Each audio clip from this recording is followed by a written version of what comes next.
Metal Gear Solid 2 Sons of Liberty isn't just a stealth action game, it's a meticulously crafted psychological thriller disguised as one. While its gameplay innovations and narrative twists are often lauded, the game's true brilliance lies in its profound exploration of identity, manipulation, and the anxieties of the postmodern world. It's a game that doesn't just present these themes, it actively engages the player in questioning their own perceptions and assumptions, leaving a lasting impact long after the credits roll. The game's psychological depth begins with its masterful manipulation of the player's expectations. We're introduced to Solid Snake, the iconic hero of the first game, and immediately fall into a familiar rhythm of stealth and combat. I explore the depth of Solid Snake's character in my previous video, Why Metal Gear Solid is the best video game of all time. However, this comfortable familiarity is then deliberately shattered. The game's midpoint introduces Raiden, a seemingly naive rookie whose perspective drastically alters the narrative's direction and forces the player to confront the constructed nature of their experience. This isn't just a twist, it's a commentary on the very nature of storytelling itself, questioning the reliability of narratives and the ease with which we can be manipulated. This manipulation extends beyond the narrative structure. The game subtly plays with the player's agency, blurring the lines between what is real and what is simulated. The infamous tanker section, a seemingly straightforward mission, gradually reveals itself to be a meticulously crafted simulation designed to train and manipulate Raiden. This revelation forces the player to reconsider everything they've experienced up to that point, questioning the validity of their actions and the very nature of their role within the game. It's a meta-narrative masterpiece, forcing players to confront the artificiality of their own engagement. Beyond the meta-narrative, the game delves into the psychology of its characters with remarkable nuance. Solid Snake, far from being a simple action hero, is presented as a weary, morally ambiguous figure, grappling with his own mortality and legacy.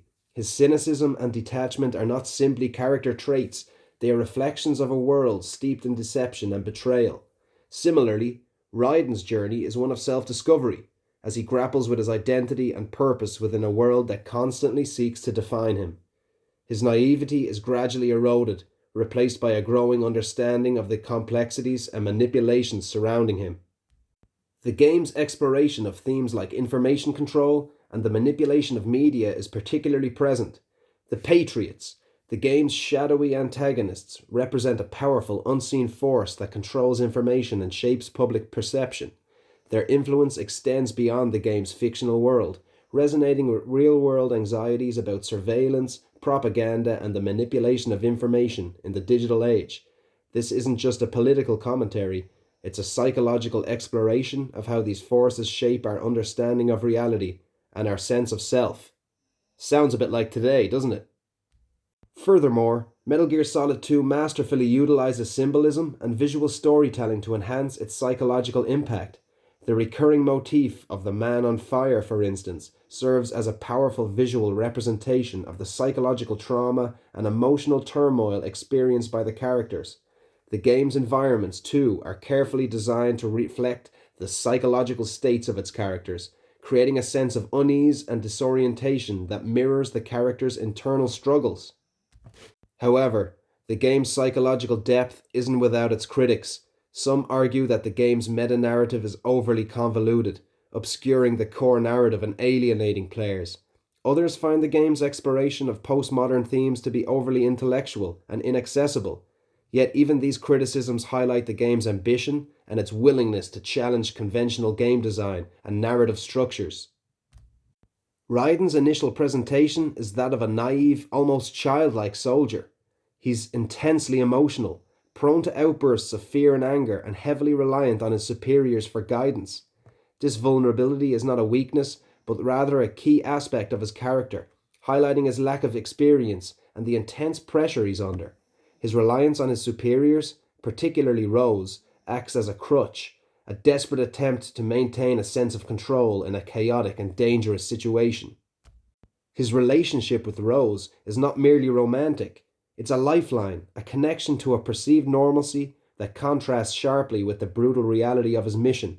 His frequent calls to her, often during moments of intense stress, reveal a deep-seated need for reassurance. As the game progresses, Raiden's emotional state becomes increasingly unstable. He witnesses horrific acts of violence, experiences betrayal, and is constantly manipulated by unseen forces. This cumulative trauma begins to erode his sense of self, leading to moments of doubt and confusion. He questions his own sanity, his mission's purpose, and the very nature of reality itself.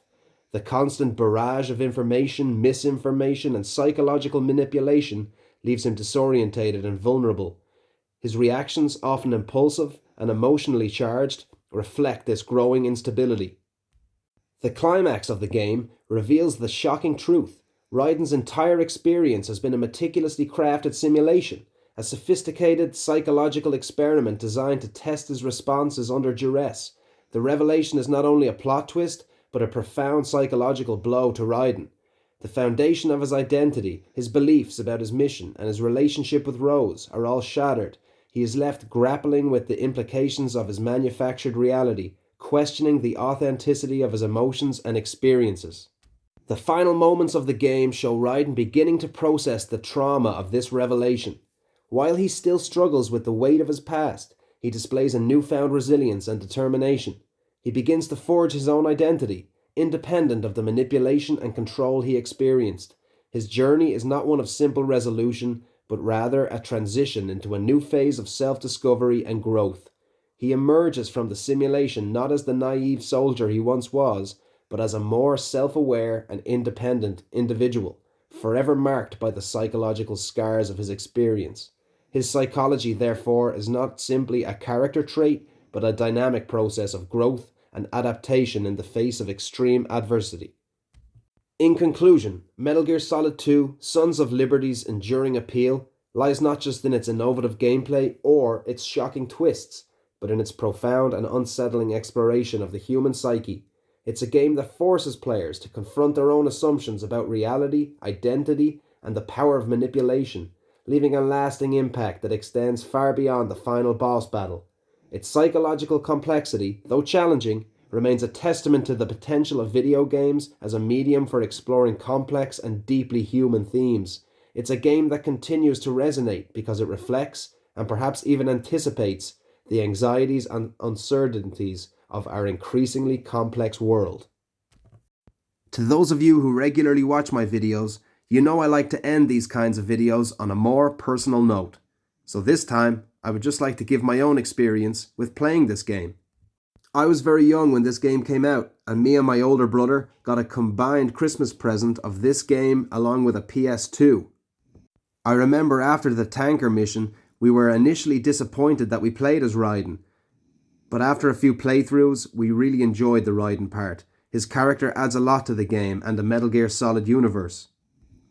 Obviously, Solid Snake is the GOAT, but Raiden had a relatability that Solid Snake didn't have, mainly because of how naive he was and innocent, like most of the players who grew up with the Metal Gear Solid series are. The themes of this game have stood the test of time, and have really predicted a lot of the control that the media have over the world today. It wouldn't surprise me at all that in the real world, some countries were putting soldiers through similar simulations to craft the ultimate super soldier, to make sure they have a superior army in case there are further conflicts down the line. I hope you enjoyed this video. If you did, hit the like button and comment below your favourite part of Metal Gear Solid 2: Sons of Liberty. Is it a boss battle, a codec call, or the part where you pose as a shell soldier?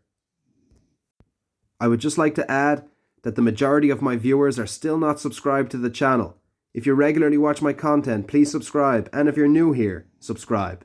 I'd really appreciate it, guys. Thanks. Stay tough.